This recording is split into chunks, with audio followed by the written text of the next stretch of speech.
दरअसल सलमान की राधे पिछले साल यानी 2020 की ईद पर रिलीज होनी थी। ये कमिटमेंट था सलमान का, लेकिन देश में लॉकडाउन लगा और वो कमिटमेंट पूरा नहीं हो पाया। फिर 2021 की शुरुआत में थिएटर खुले तो ऐलान हुआ कि राधे ईद पर ही आएगी और सिर्फ थिएटर में आएगी।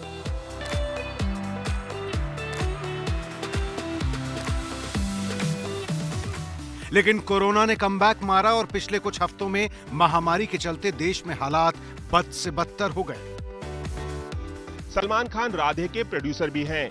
ऐसे में वो चाहते तो राधे की रिलीज को कुछ और महीनों के लिए टाल सकते थे, लेकिन फिर ऐसा अचानक क्या हुआ कि सलमान खान ने राधे को थिएटर्स के साथ साथ मल्टीपल प्लेटफॉर्म पर रिलीज करने का फैसला किया।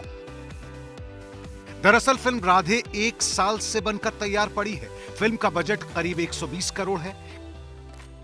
वो जो मार्केट से आप पैसे लेते हैं, सारे पेमेंट्स कर चुके होते हैं, तो उसके बाद फिर उसकी इंटरेस्ट बढ़ती जाती है। तो कोई भी फिल्म अगर जितना डिले होती है उसकी रिलीज, उसको ज्यादा नुकसान उठाना पड़ता है। And it reached a point कि इसके आगे आप नुकसान नहीं उठा सकते हैं। फिल्म के ऊपर जो है ना वो स्टेल लेबल लगना शुरू हो जाता है कि पिक्चर पुरानी हो गई है, 1 साल से रेडी हो गई है, रिलीज नहीं हो पा रही है। तो नया एक्सपेरिमेंट है, नई चीज़ है। दर्शकों का जैसे सलमान खान ने वादा किया था ईद पे आएंगे, ईद पे आ तो रहे हैं बट नए रूप में, नए अंदाज में लेके आ रहे पिक्चर को।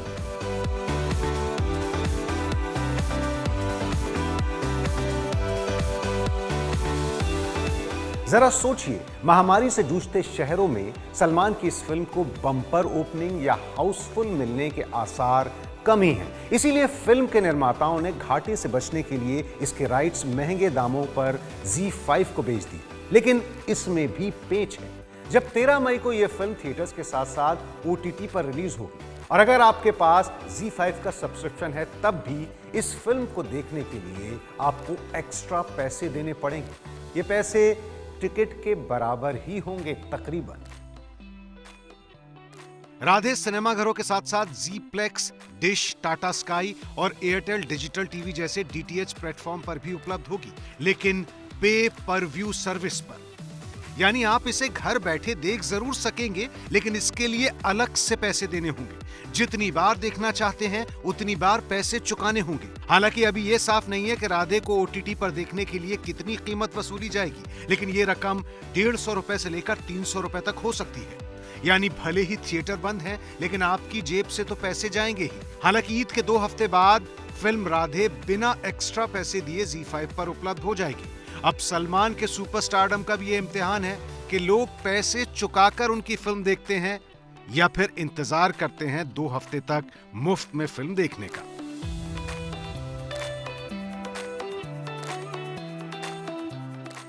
कितने लोग पैसे देते हैं उसको उसी दिन देखने के लिए? आप पैसे देते हैं एक्सपीरियंस के लिए, क्या आप वही पैसे अपने घर पर बैठकर उसी चीज को देखने के लिए देंगे जो आप 2 हफ्ते बाद OTT प्लेटफॉर्म में देख सकते हैं? I think that would be a big test.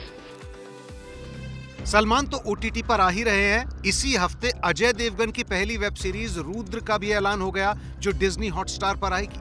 यानी कोरोना काल में सुपरस्टार सलमान खान हो या बड़े स्टार अजय देवगन, इन सब को भी OTT पर आना ही पड़ा।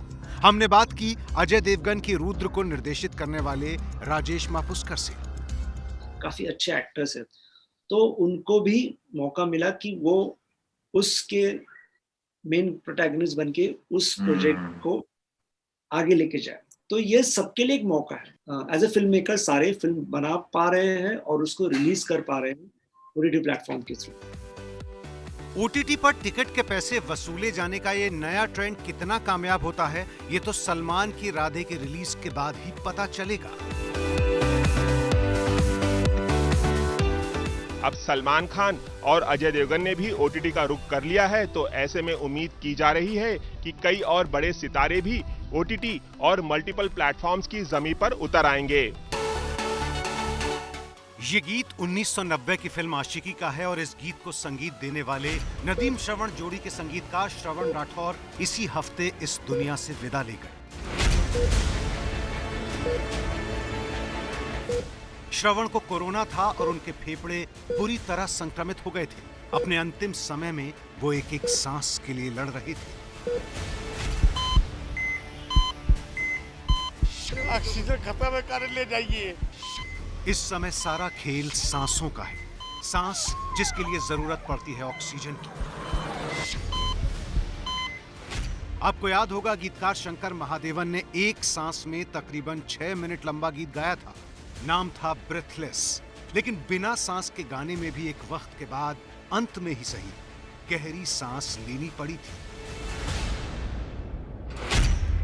ये तंज इसलिए क्योंकि बदकिस्मती से बात अब सिर्फ गीतों तक नहीं रही। देश में हजारों लोग ब्रेथलेस हैं, सांसें अटकी हैं जिनकी। महामारी से जूझते वो लोग जिन्हें जरूरत पड़ने पर ऑक्सीजन तक नहीं मिल रही। डॉक्टर, अस्पतालों की कोशिश एक तरफ है, लेकिन इन लोगों के परिवार गुस्से में हैं। वो पूछ रहे हैं कि नौबत यहां तक कैसे पहुंची जो पहुंची।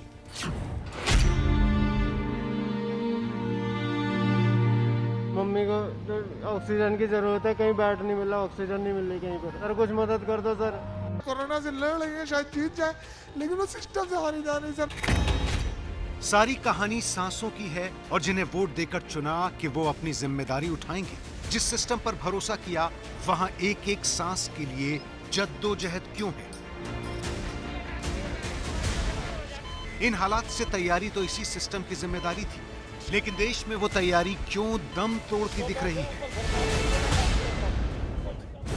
आप हवाई जहाज में सफर करते हैं, वो उड़ान भरता है और फिर ऊंचाई पर पहुंचते ही यात्रियों को सूचित किया जाता है कि हर सीट के ऊपर ऑक्सीजन मास्क उपलब्ध है। बात सिर्फ सूचना पर ही खत्म नहीं होती।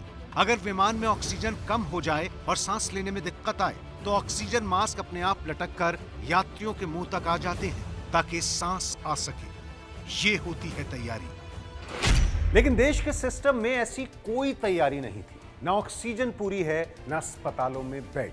दुनिया भर के कई देशों में कोरोना की दूसरी और तीसरी लहर आ चुकी है, लेकिन हमारी त्रासदी ये है कि ना हमारे सिस्टम ने, ना सरकार ने ये सोचा कि हमारे देश में ऑक्सीजन की कमी भी हो सकती है। ऑक्सीजन की आपूर्ति पूरी करने की तो बात ही आप भूल जाइए। हालात यहां तक हैं कि मरीजों की सांसें अटकी पड़ी हैं और ऑक्सीजन की कालाबाजारी तक हो रही है। कोई कीमत नहीं है, कोई कीमत नहीं है। जो जिसका जैसा मन कर रहा है वैसा बेच रहा है वो अपना। 25,000, 30,000, 25,000, 30,000।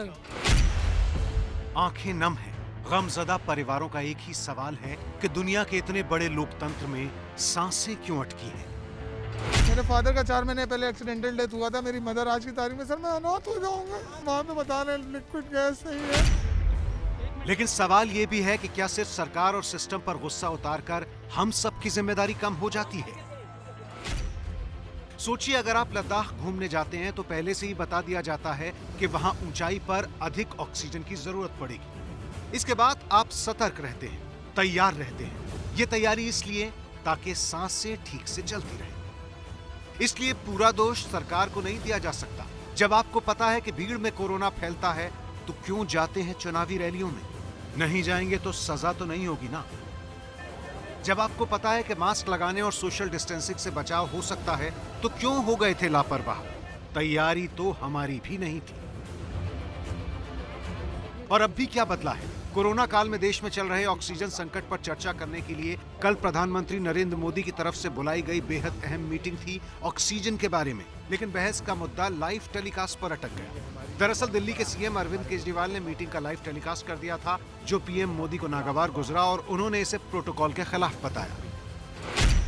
ये हमारी जो परंपरा है, हमारे जो प्रोटोकॉल है, उसके बहुत खिलाफ हो रहा है कि कोई मुख्यमंत्री ऐसी इन हाउस मीटिंग को लाइव टेलीकास्ट करे। अगर सर मेरी तरफ से केजरीवाल ने फौरन माफी मांगी, लेकिन सवालों पर टिके रहे। सवाल वही थे जो दिल्ली और देश के कई दूसरे हिस्सों में हजारों लोग पूछ रहे हैं कि हमें ऑक्सीजन क्यों नहीं मिल रही। सर मैं आज ये जानना चाहता हूँ कि अगर आज या कल या किसी भी टाइम हमारे दिल्ली के किसी अस्पताल में अगर 1 घंटे की, आधे घंटे की, 2 घंटे की ऑक्सीजन बच जाए और लोगों की मरने की नौबत आ जाए तो मैं फोन उठा के केंद्र सरकार में किससे बात करूं?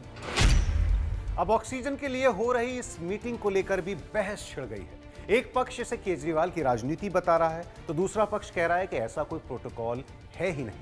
लेकिन इस पूरी बहस के बीच असली मुद्दा एक बार फिर कहीं खो गया, यानी ऑक्सीजन का मुद्दा, सांसों का मुद्दा। हम वाकई कुछ नहीं सीखते।